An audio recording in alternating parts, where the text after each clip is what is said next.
자, 우리는 지난번 설교에서 죽음을 앞둔 지도자 여호수아가 이스라엘 백성들의 지도자를 모아놓고 이제 유언을 하는 걸 보게 됩니다. 이제 여호수아의 두 번째 유언의 시간으로 이스라엘 백성들, 모든 백성들을 다 모아놓고 유언을 합니다. 지금 여호수아 앞에 서 있는 이 백성들은 60년 전에 시내산의 언약을 체험했던 출애굽 1세대가 아닙니다. 지금 있는 이 백성들은 우리가 아시다시피 출애굽 1세대들은 이미 불순종으로 인해서 광야에서 다 죽어버렸죠. 광야에서 자란 만나 세대, 출애굽 2세대가 그 뒤를 이었고 그 출애굽 2세대들조차도 지금 나이가 60을 넘어섰습니다. 그들의 자녀인 출애굽 3세대들이 이제 이스라엘의 주축을 이루는 다음 세대가 되었다는 거죠. 이들은 한마디로 말해서 광야의 고난도 경험해보지 못했고 또 하나님의 축복을 경험해보지 못한 세대라고 할 수 있습니다. 출애굽의 짜릿한 그 경험도 광야의 연단도 잘 모른다는 거죠. 출애굽 2세대에서 이제 3세대로 이어지는 이 사람들은 그냥 눈 떠보니까 그냥 금수저인 거예요. 눈 떠보니까 가나안 땅인 거예요. 흔히 이런 얘기하죠. 눈 떠보니까 삼성의 회장의 아들이더라. 눈 떠보니까 신세계 회장의 아들이더라, 딸이더라. 이런 얘기 하잖아요. 한 거 아무것도 없잖아요. 마찬가지로 눈 떠보니까 풍요롭고 정말 약속의 땅인 가나안 땅인 거예요. 야, 너무너무 좋은 거예요. 그 축복을 누리면서 동시에 이 가나안의 매력적인 우상 문화, 음란 문화, 폭력 문화에 물들어서 영적으로 흔들리고 있는 조짐이 보이고 있다는 거죠. 그래서 이제 여호수아가 죽기 전에 이러면 안 되겠다. 이 3세대인 이 아이들을, 이 사람들을 영적으로 확실하게 잡아줘야 되겠구나, 이런 생각을 하게 됐다는 거죠. 그래서 여호수아가 전에는 지도자를 23장에서는 지도자를 모아서 유언을 했다면 이제는 이스라엘 백성들 전체를 모아놓고 유언을 한다는 것이죠. 그런데 이 유언을 1절 말씀을 보면 하나님의 권위로 선포되는 것을 보게 됩니다. 여호수아가 말을 하죠. 1절에. 근데 이렇게 말합니다. 그들이 하나님 앞에 나와 선지라. 아니, 예를 들어서 이지훈 목사가 와서 딱 말씀을 선포하는데 그럼 목사님 앞에 서 있더라, 이게 맞잖아요. 그게 아니라 하나님 앞에 나와 선지라, 이렇게 얘기합니다. 또한 2절에서 여호수아가 유언을 하는데 하나님 여호와께서 이같이 말씀하셨다고 말을 하고 있습니다. 자, 이것은 보통 자신감이 아니겠죠? 보통 믿음이 아닐 겁니다. 지금 완전히 여호수아는 하나님과 일심동체가 된 사람, 그거 아니면 절대로 이런 말을 하지 못한다는 것이죠. 우리도 예언의 은사를 받은 분이나 어떤 각약 은사를 받은 분들이 말씀을 선포할 때 이 목사의 말이다, 김 목사의 말이다 이러지 않고 하나님께서 이렇게 말씀하셨습니다, 이럴 때가 있잖아요. 그것은 자신의 어떤 생각을 말하는 것이 아니라 정말 깨어있는 목회자라면, 깨어있는 분이라면 하나님께서 나에게 그렇게 말씀을 하실 때, 그런 확신을 주실 때가 있어요. 그때는 내 말이 아니야, 이건 하나님께서 하신 말씀이야 라고 우리는 담대히 말한다는 거죠. 그런데 여호수아가 왜 이렇게 말할 수 있냐면, 여호수아는요 어린 시절부터 평생을 하나님과 교제하며 살아온 사람이었어요. 그리고 여호수아는 항상 성령 충만했습니다. 여러분, 우리는 가끔 성령 충만할 때 있잖아요. 가끔 하나님 말씀을 듣고, 가끔 내가 기분 좋을 때 따라가고, 가끔 나에게 유익이 있을 때만 하나님을 쫓아가잖아요. 근데 여호수아는 그러지 않았어요. 여러분, 오늘 이 유언을 하기 전에도 여호수아는요 오랜 시간 하나님 앞에 기도했던, 엎드렸던 것이 분명합니다. 그러니까 여호수아가 하나님께서 말씀하셨다라고 해도 사람들은 아무런 반감을 보이지 않았다는 거예요. 만약 우리가 어떤 목회자가 예를 들어서 기도도 하지 않는 목회자인데 하나님의 말씀하셨다, 이거 웃기는 소리 하지 마, 당신이나 잘하세요, 이럴 수 있잖아요. 그런데 그 많은 백성들이 모여 있음에도 불구하고 여호수아가 하나님의 이름으로 선포할 때 아무도 반감을 갖거나 아무도 대적하는 사람이 없었다는 거죠. 그만큼 여호수아는 하나님 앞에서의 삶, 늘 성령 충만했고 오랜 시간 기도했던 사람이란 걸 알 수가 있습니다. 오히려 여호수아가 말하고 있지만 그 말하는 그 장소에 하나님의 임재를 느낄 수가 있었다는 것이죠. 여호수아의 말의 권위에는요, 인간의 언어가 아닌 하나님의 주시는 그 성령의 권위가 있었습니다. 저도 말씀을 준비하면서 하나님, 저에게도 이런 성령의 권위를 주십시오. 이런 사모함이 생겼습니다. 저는 저뿐만 아니라 저와 여러분도 이런 성령의 권위를 가질 수 있기를 축복합니다. 우리 시대에도 이렇게 성령 충만해서 하나님의 권위를 가지고 다음 세대에 영적으로 깨울 수 있는 영적 어른들이 필요합니다. 여러분, 나이만 들고 직분이 들어서 있는 그런 권위가 아니라요, 정말 성령의 권위, 하나님이 나와 함께 하시고 하나님이 주신 말씀을 다음 세대에게, 어떤 연약한 성도에게 담대하게 선포할 때 그걸 기분 나쁘게 받아들이는 것이 아니라, 하나님이 나에게 주시는 사인이구나, 하나님이 나에게 주시는 말씀이구나, 이런 영적인 권위가 저에게도 여러분에게도 있기를 축복합니다. 3절에서 13절 본문을 쭉 읽어보니까요, 아브라함 때부터 시작해서 오늘까지 이루는 이스라엘 역사가 쫙 소개가 되어 있습니다. 지난 장에서도 지도자들의 그 연설에서 여호수아는 아주 단도직입적으로 하나님의 말씀에 철저하게 순종하라고 가르치고 있습니다. 여러분, 세 가지 핵심 기억하십니까? 첫 번째는 6절에 나왔었죠. 23장 하나님 말씀에 순종하라. 하나님 말씀에 순종하라 했어요. 하나님 말씀에 순종하는데 뭐라고 하냐면 크게 힘쓰라라고 말하고 있어요. 크게 힘쓰라는 것은 뭐냐면 단단히 결심하라는 거예요. 여러분, 우리가 이런 마음 품지 않으면, 정신 차리지 않으면 하나님 말씀에 집중하기 힘들어요.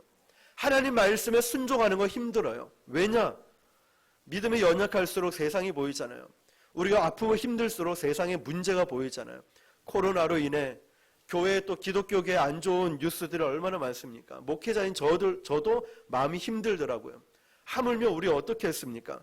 크게 정신을 바짝 차리지 않으면 믿음 없이 살아가요.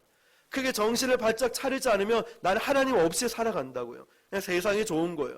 그냥 먹고 살는 문제 없으니까 하나님 없이도 괜찮네, 이렇게 살아간다는 것이죠. 하나님 말씀에 순종하며 살아가는 것이 갈수록 더 어렵다는 거예요. 갈수록 세상은 강팍해져 가고 믿음을 갖고 살아가는 게 너무너무 힘들어져 간다는 것이죠. 그만큼 크게 힘써야 된다. 최선을 다해 말씀에 순종하며 살아갈 수 있다는 것, 이것이 중요하기 때문에 지금 이스라엘 백성 지도자들에게 너 하나님 말씀에 순종해. 어떻게? 크게 힘써라. 정신 차리지 않으면 너 무너져, 너 쓰러져, 너 하나님 버릴 거야, 너 하나님 없이 살아갈 거야. 여러분, 늘 말씀드리지만 이 몸도 가만히 놔두면 계속 배가 나오고 근육이 빠지고 계속 살이 찌잖아요. 영적인 것도 마찬가지예요. 내가 열심히 노력하고 크게 힘쓰지 않으면 영적 근육들이 다 빠져버려요. 제가 헬스하면서 러닝머신 뛰면서 생로병사를 1시간 동안 쭉 보는데 한 달 동안 입원돼 있고 또 한 달 동안 운동을 하지 않고 그 코로나 때문에 계속 집에 있으니까 근육이 다 빠져버린 거예요. 일어나 걷기도 힘든 거예요. 배만 이렇게 나와 있는 거예요. 근데 3개월 동안 그 특별 지도 그 훈련 프로그램에 참여했던 분들이 나이대별로 나왔고 직업군별로 다 나왔는데 3개월 동안 집중적으로 훈련을 받으니까 다시 근육이, 면역이, 모든 게 다 올라가더라고요. 영적인 게 마찬가지예요. 우리 코로나도 뭐다 이러면서 쉬어버리고 멈춰버리면 그 순간 중간 유지가 아니에요. 떨어져 버린다는 거예요. 두 번째 뭐라고 얘기합니까? 하나님을 가까이 하라라고 하죠. 하나님을 가까이 하라, 히브리어로 다바크라고 했죠. 다바크. 하나님께 딱 붙어 있으라고 얘기하는 거예요. 모든 마귀의 공격은 뭡니까? 하나님과의 거리가 멀어질 때예요. 그래서 우리가 예배의 자리, 기도의 자리, 말씀의 자리, 봉사의 자리, 전도의 자리에 가까이 하는 이유가 뭡니까? 거기에서 우리는 하나님을 느끼거든요. 거기에서 우리는 하나님의 사랑을 체험하게 되거든요. 하나님과 여러분 거리가 조금이라도 멀어지면 마귀는 그때 공격해 오는 거예요. 하나님께 딱 붙어있는 사람은 마귀가 공격할 틈이 없어요. 공격할 수가 없다는 거죠. 이처럼 십자가를 굳게 붙잡고 주님에게서 거리를 두지 않는 것, 떨어지지 않는 것, 이것이 바로 승리의 비결이라고 했습니다. 세 번째는 하나님을 사랑해야 된다라고 했죠. 근데 뭐라고 합니까? 스스로 조심하여라고 돼 있죠. 영어 성경에 be very careful. 뭡니까? 매우 조심하라는 거예요. 하나님을 사랑하긴 사랑하는데 왜 조심해야 될까? 하나님 말고 사랑할 게 너무 많아요. 하나님 말고 좋은 게 너무 많아요. 여러분, 세상의 우상들이 그렇게 깔려 있다는 거예요. 하나님 말고도 마귀는 이렇게 매력적으로 우리에게 접근해 옵니다. 이게 좋다, 저게 좋다, 이게 좋다. 세상 사람들 속에 살면서 하나님만 사랑하는 게 결코 쉽지가 않습니다. 그래서 스스로 조심하고 정신을 차리라는 거예요. 하나님의 사랑을 경험하지 않았습니까? 절대로 저도 그 사랑을 떠날 수 없을 것 같아요. 하나님이 저에게 주신 그 특별한 은혜와 사랑이 있기 때문에 배신하고 싶지 않아요. 주님을 배반하고 싶지 않아요. 그래서 제 마음을 지키는 것, 변질되지 않는 방법을 찾았습니다. 저는 금요일마다 부곡시장의 그 전도의 현장을 지키는 게 저를 지키는 길이라는 걸 깨달았어요. 현장에 가면 겸손해지거든요. 그곳에 가면 교만할 수가 없거든요. 그곳에 가면 제 목회자의 본질인 이 십자가 복음이 깨달아지거든요. 그래서 그 자리는 아무리 바쁘고 힘들어도 뭐 특별한 경우라면 목요일이든 토요일에 가든 그곳에 지키려고 해요. 그래서 어떤 목사님이 저에게 충고를 하셨어요. 이 목사님 그거 압니까? 뭐요 목사님? 왜 그 전에 유명했던 전도로 유명했던 집사님이든 장로님이든 목회자들이 왜 지금은 나오지 않냐고. 잘 모르겠습니다. 현장을 잃어버려서 그래. 이 목사님 유일하게 정말 내가 아는 목회자 중에 이렇게 현장에 나가는 분이 거의 많지 않은데 유일하게 있는데 이 자리 절대로 죽을 때까지 현장을 잃어버리면 목사님 죽는 거야. 절대 잃어버리지 마. 저 그 말씀을 뼛속 깊이 새겼어요. 저는 그게 중요한지 몰랐거든요. 가면 가고 안 가면 안 가고. 그런데 이 현장을 통해서 제가 살아있다는 느낌이 들고 이게 저를 살리는 길이고 이곳에서 하나님을 사랑하고 하나님을 가까이 하고 많은 걸 느끼게 된다는 거죠. 여러분 가까이 한다는 것, 하나님만을 사랑한다는 것, 여호수아는 분명히 세상 사람, 세상에 좋은 것이 많기 때문에 하나님을 가까이 해서 하나님만을 사랑하라고 경고하고 있다는 거죠. 하나님께서 여호수아 유언의 마지막 부분에 중요한 경고를 하셨습니다. 그것은 또 약속의 땅에 들어가서도 승승장구하는 것이 아니라 망할 수도 있다. 약속의 땅에 들어가서도 무너질 수 있고 쓰러질 수 있다고 마지막에 정말 무서운 경고를 하고 있어요. 여호수아 23장 12절에서 16절에 그 말씀이 나오죠. 여러분 약속의 땅에서도 망할 수 있다는 사실을 우리에게 보여주고 있어요. 하나님께서 만약 이스라엘 백성들이 가나안 족속들과 어울리기 시작하고 그들의 신들을 따라 우상 숭배하기 시작하고 그러면 하나님은 결코 그 일을 좌시하지 않겠다는 거예요. 우리 사랑하는 자녀가 나쁜 길로 가면 가만히 두지 않는 것처럼 말이죠. 여러분 약속의 땅에 들어간 것 우리의 기도 응답 아닙니까? 거기가 들어가면 광야 시절 서러움을 다 끝낼 수 있는 그런 땅 아니겠습니까? 기도 응답이었어요. 거기만 들어가면 고생 끝, 행복 시작이라고 믿었던 약속의 땅에 들어갔습니다. 그런데 그곳에 가서도 문제는 타락할 수 있고 그곳에 가서도 망할 수도 있다는 사실이 얼마나 무섭습니까? 성공 뒤에 오는 그 교만, 그 마귀가 그렇게 우리에게 접근해 온다는 것, 그렇게 원하던 학교에 아이가 들어가고 나서, 그렇게 원하던 결혼하고 나서, 그렇게 원하던 재정적인 축복을 받고 나서 이제 광야 생활 나 다 끝났다. 고생해서 약속의 땅에 들어갔는데 영적으로 타락해 버렸어요. 어이없이 무너진 사람들이 얼마나 많습니까? 어이없이 무너져버린 사람이 저부터 얼마나 두려운 말씀이겠습니까? 여호수아는 지금 그것을 경고하고 있는 거예요. 지금까지 하나님께서 지켜주신 이 말씀 하나도 틀린 것 없어. 이스라엘 지도자들아 너희도 꼭 들어. 하나님 말씀 하나도 틀린 것이 없어. 잘 지키라고 상기시켜 주고 있다는 거죠.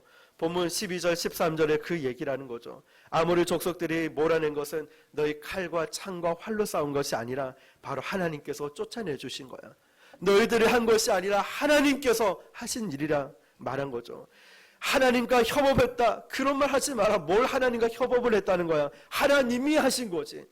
여러분 우리 인생도 그렇지 않습니까? 하나님과 나와 함께해서 이걸 했다. 무슨 말입니까? 전적인 하나님의 은혜죠. 교회를 개척하고 제가 이렇게 사역할 수 있는 게 뭐 제가 잘한 게 있습니까? 하나님의 건강 주시니까, 하나님의 물질 주시니까, 하나님의 동역자를 보내주시니까 할 수 있는 거지. 제가 뭘 할 수 있습니까? 우리가 뭘 할 수 있어요? 하나님과 협업했다? 아니라는 거예요. 하나님께서는 너희가 수고하지 아니한 땅과 너희가 건설하지 아니한 이 성읍을 너희에게 그냥 줬다라고 24장에 말씀하고 있는 내용이에요. 그러니까 너희는 하나님과 같이 지었다 이런 말 하지 마라. 하나님이 그냥 은혜로 너에게 준 거야 말씀하시는 거예요. 받을 자격 없는 사람에게 내려주는 축복이라는 거죠. 우리는 사실 하나님의 도우심으로 사는 게 아니고 엄밀하게 말하면 하나님의 은혜로 사는 것입니다. 도우심은 어느 정도 내가 뭔가를 했을 때 하는 말이죠. 내가 뭘 하고 있으니까 하나님이 날 도와주셨어. 내가 열심히 하니까 하나님이 날 도와주셨어. 근데 이 말씀을 보면 한 게 아무것도 없어요. 여호수아와 이스라엘 백성들은. 여러분, 우리도 한 게 별로 없어요. 자기 힘으로 할 수 있는 게 아니었거든요. 사랑하니까 하나님이 그냥 주신 거예요. 하나님이 저와 여러분을 사랑하시니까 건강도 주시고 물질도 주시고 앞길을 열어주시고 고난도 주시고 모든 걸 피할 길도 주시고 하나님이 사랑하시니까 주셨다는 거예요. 이유가 없어요. 돌이켜보면 모든 것이, 이스라엘 역사는 모든 것이 기적과 은혜, 딱 두 단어밖에 없어요. 이스라엘 백성들은 기적을 경험했다. 이것은 오로지 하나님의 은혜이다. 기적의 또 다른 이름은 하나님의 은혜 아니겠습니까? 이스라엘은 도저히 이길 수 없는 싸움을 이겼습니다. 무기를 가지고 싸운 것도 아니었어요. 자기가 짓지 않는 집에 살게 되었고 바꾸지 않는 그 곡식을 먹게 되었다는 거예요. 그야말로 제주는 가나안 백성들이 누리고 돈은 이스라엘 백성들이 받은 셈이 된 거죠. 다 굶어 죽어가는 이 업계의 최고 불경기 가운데 이스라엘 백성들만은 하나님의 최고의 식량을 먹게 해주셨다는 것입니다. 여러분, 이 땅은 불경기가 들락날락하지만 천국은 항상 경기가 좋은 경기라는 거 믿으십니까? 가만뒀으면 이스라엘은 꼼짝없이 난민처럼 되었을 텐데 말이죠. 하나님은 번듯한 식량들을 주시면서 기죽지 않고 살게 만들어 주셨습니다. 모든 것이 하나님 아버지 또 하나님의 은혜가 그들 가운데 있기 때문이라는 거죠. 바로 여호수아는 이것을 계속 강조하고 있는 거예요. 너희가 한 것이 아니라 하나님의 은혜라는 거죠. 너는 모든 살아온 것은 기적으로 살아왔다. 기적의 또 다른 이름은 은혜다라는 것이죠. 네가 수고하지 않은데도 하나님 때문에 이렇게 잘 살 수 있었다. 그것이 이제 다음 결론으로 이어집니다. 그러므로 딴짓 하지 말라. 그러므로 딴 생각하지 말라라고 말하는 거죠. 이때까지 너희 모든 성공의 근원은, 그리고 너희들이 앞으로 성공할 수 있는 근원은 한 가지예요. 하나님을 변함없이 사랑해라. 한번 따라해 봅시다. 하나님을 변함없이 사랑하자. 이게 결론이라는 거예요. 이게 여호수아 전체의 결론이에요. 여호수아 24장 전체 결론을 짓는 것은 하나님을 변함없이 사랑해라. 너희가 있든지 없든지 아프든지 건강하든지 잘 되든지 못 되든지 상관없이 변함없이 하나님을 사랑해라. 이게 결론이라는 것입니다. 여호수아가 이제 이 백성들에게 결단을 촉구하는 말씀이 오늘 읽었던 14절 말씀이에요. 같이 한번 읽어볼까요? 시작. 그러므로 이제는 여호와를 경외하며 온전함과 진실함으로 그를 섬기라. 너희의 조상들이 강 저쪽과 애굽에서 섬기던 신들을 치워버리고 여호와만 섬기라. 아멘. 여러분, 여호수아가 이 말을 하는 건 다 이유가 있습니다. 이스라엘 자손 중에 자신들의 조상이 애굽에서 가지고 온 그 섬기던 우상들을 아직도 가지고 있기 때문에 그래요. 아직도 가나안 땅에 들어왔어요. 그런데 아직도 그 우상이 있다는 거예요. 야곱이 라헬과 함께 나올 때, 삼촌 라반 집에서 도망쳐 나올 때 드라빔 우상을 갖고 나왔잖아요. 우리가 지금 그 사무엘상 배우고 있지 않습니까? 미갈이 드라빔 우상을 가지고 있잖아요. 하나님을 섬긴다고 말하면서 우상을 가지고 있다는 거예요. 지금 이 백성들에게도 여호와만 섬기라. 왜 그런 얘기가 있을까요? 안 섬기는데, 아니 잘 섬기고 있는데 그만할까요? 아니에요. 하나님을 섬기는 약속의 땅에 들어왔음에도 불구하고 그 조상들이 섬기고 몰래 가지고 있던 우상들을 같이 가지고 있었기 때문에 그래요. 여러분, 광야 저쪽에서 섬기던 그 신들을 아직도 가지고 와서 섬기고 있는 사람들이 있다는 거예요. 어쩌면 저의 모습은 아닐까요?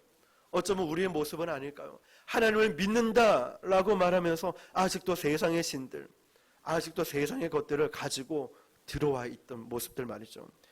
60년 전의 신들인데 이게 도대체 어디서 났단 말일까요? 아버지들이 가지고 있던 거예요. 다시 말하면 그 부모 세대에 그 우상들, 그 신들을 몰래 가지고 들어왔다는 거예요. 그 신들을 가지고 오니까 출애굽 3세대들이 가지고 있었던 거예요. 여러분, 부모가 하나님을 믿고 나서도 버리지 않는 세상의 우상 신들을 그대로 그 자손들이 가져오고 그 자손들의 영성을 파괴시키는 거예요.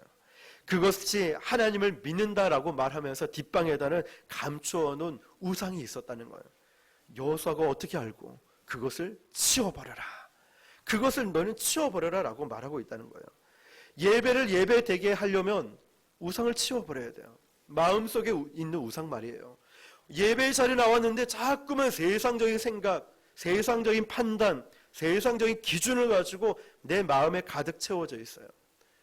예배를 드린다고 하면서 말이죠. 그러면 예배는 진짜 예배가 되려고 하면 뭐 웅장하고 아니면 음향 시스템, 방송 시스템이 좋고 환경이 좋아서 막 웅장하고 멋진 큰 곳에서 예배 들어야 그게 예배가 되는 것이 아니라 진짜 예배는요, 우상을 치우고 주님 앞에 오는 거예요.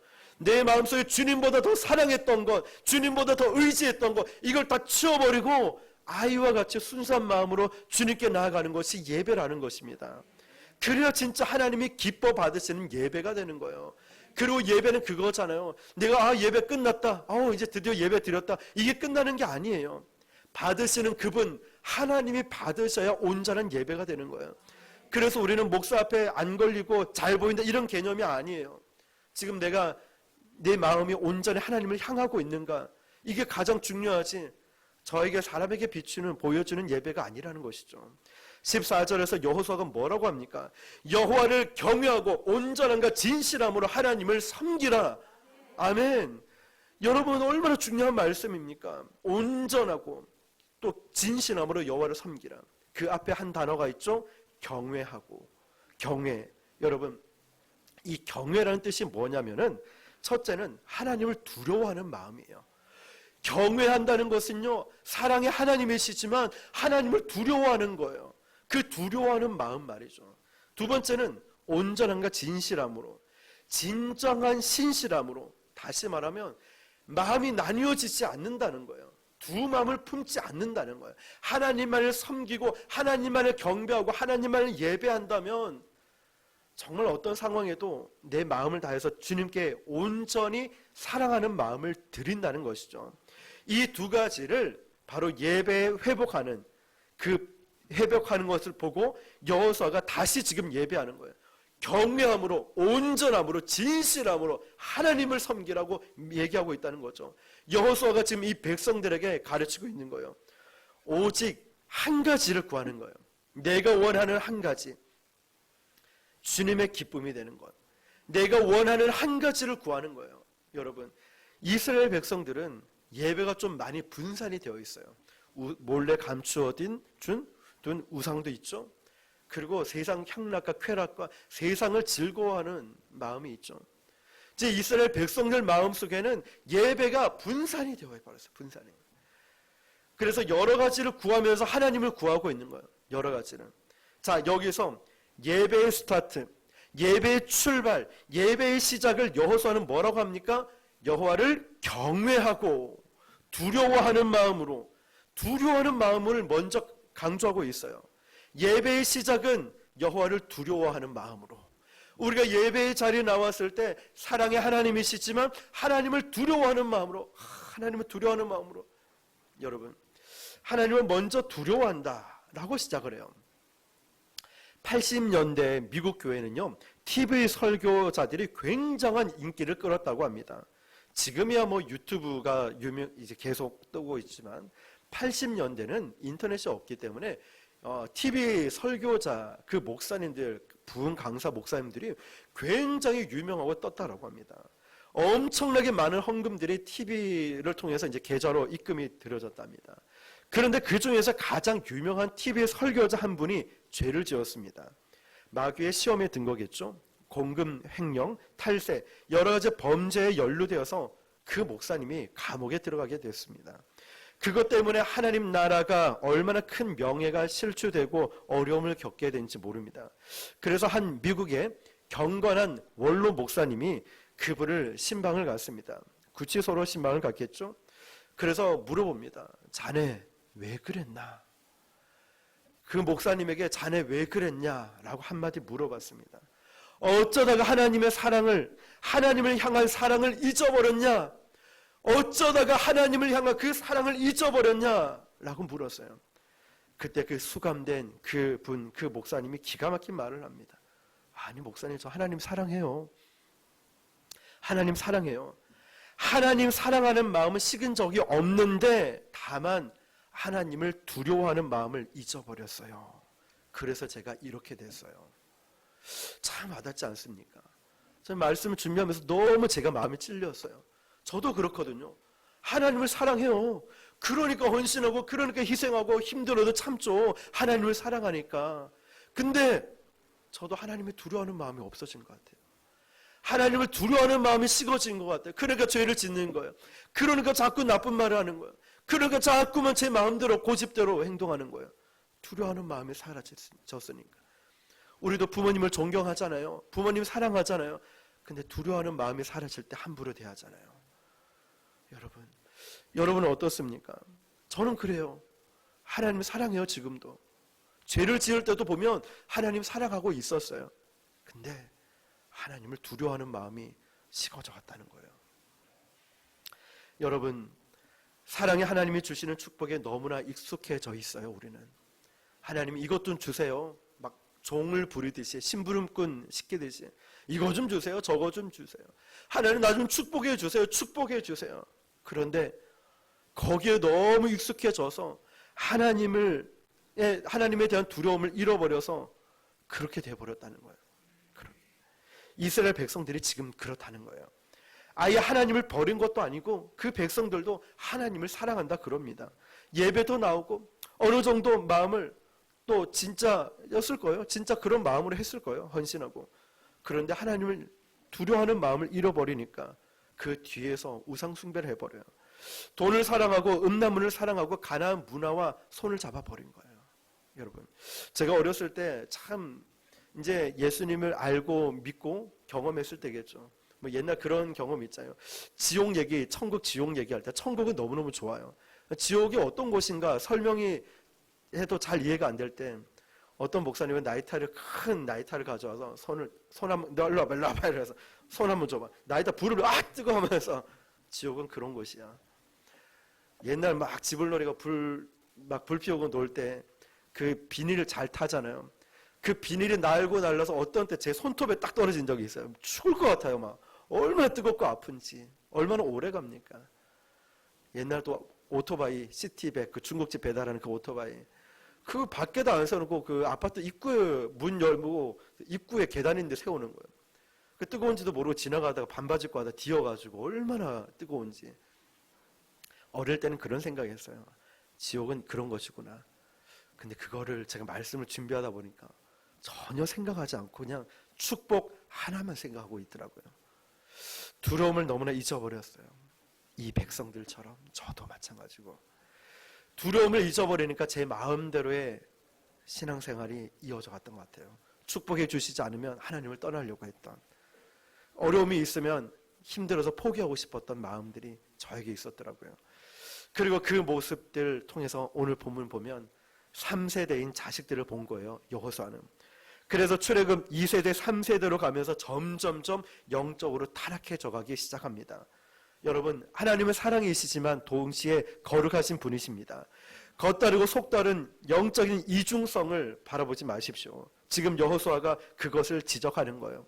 우리 15절을 같이 읽어볼까요? 15절 시작. 만일 여호와를 섬기는 것이 좋지 않게 보이거든 너희 조상들의 강 저쪽에서 섬기던 신들이든지 또는 너희가 거주하는 땅에 있는 아무리 족속의 신들이든지 너희가 섬길 자를 오늘 택하라. 오늘 나와 내 집은 여호와를 섬기겠노라 하니. 아멘. 오늘 지금 결단을 촉구하고 있습니다. 야, 너희들 잘 들어봐. 저쪽에 섬기는 신들이든지 아니면 거주하는 아무리 족속의 신들, 자, 잘 봐. 너희는 오늘 너희가 섬길 자를 택해. 오직 나와 내 집은 여호와를 섬기겠다라고 합니다. 여러분, 이때까지 거쳐온 모든 땅의 신들이 그들에게 지금 우상으로 들어와 있어요.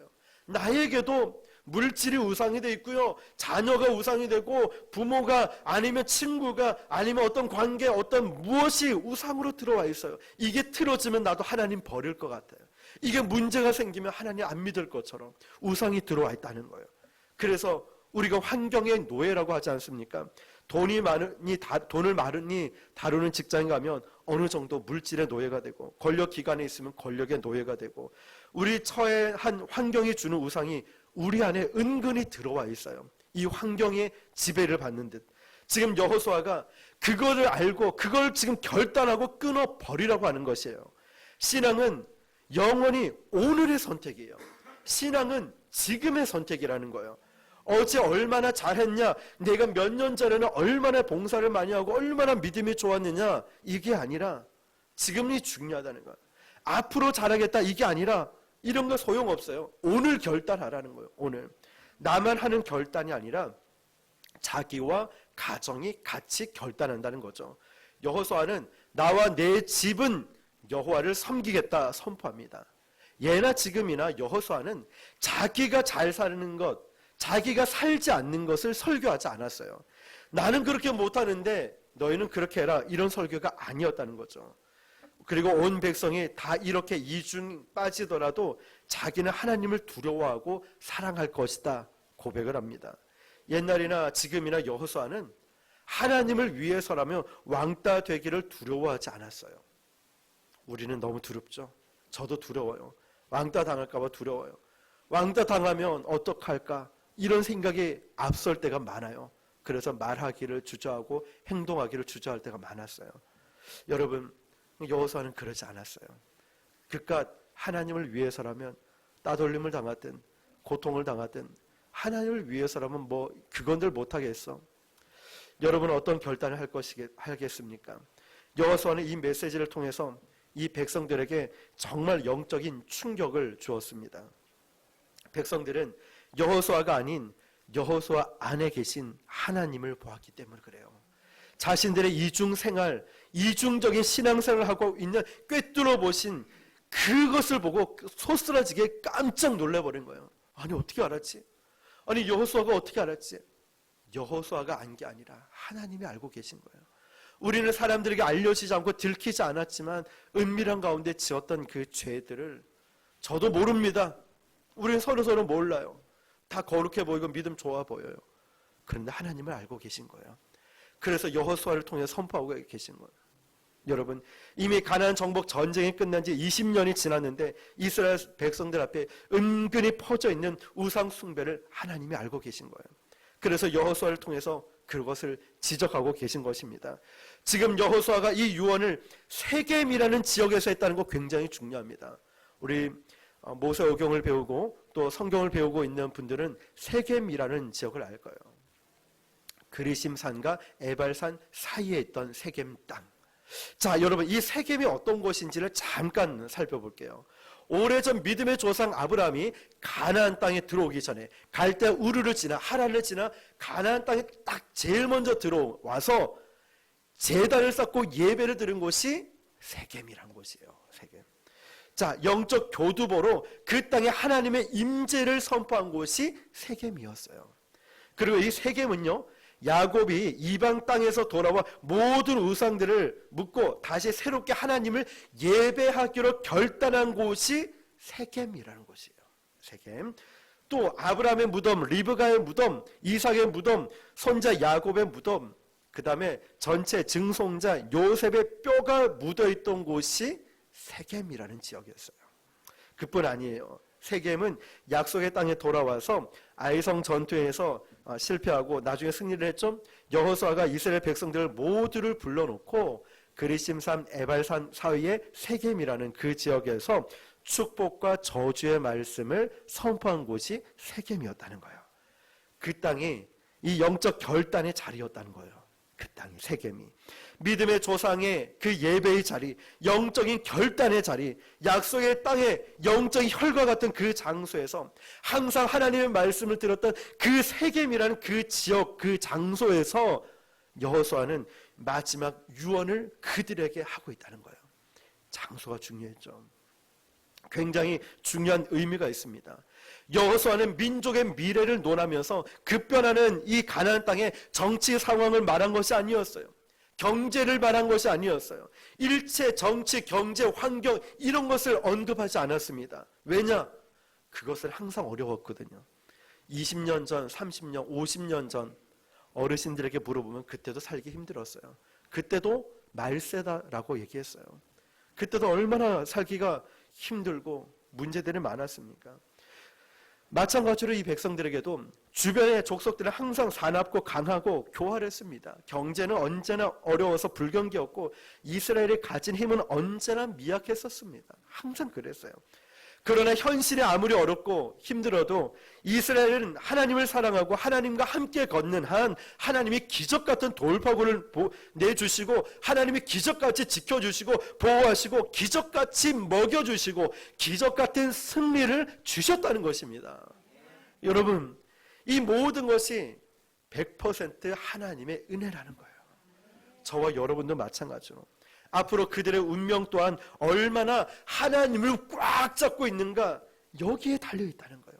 그들의 운명은 경제 상황, 인맥, 스펙 이런 것이 아니라 너희들 얼마나 하나님을 꽉 붙잡고 있는가 여기에 너희들의 운명, 너희들의 인생이 달려있다. 이걸 가르치는 거예요. 여러분, 저도 여러분도 하나님을 꽉 붙잡길 바랍니다. 경제가 어려워지고 또 하는 일이 내 뜻대로 안 돼도 계획대로 안 돼도 몸이 아파도 지쳐도요 하나님을 꼭 붙잡고 있길 바랍니다. 그래야 우리가 일어날 수가 있어요. 그래야 우리가 살 수가 있다는 거예요. 힘들고 어려울수록 더 크게 붙잡는 거예요.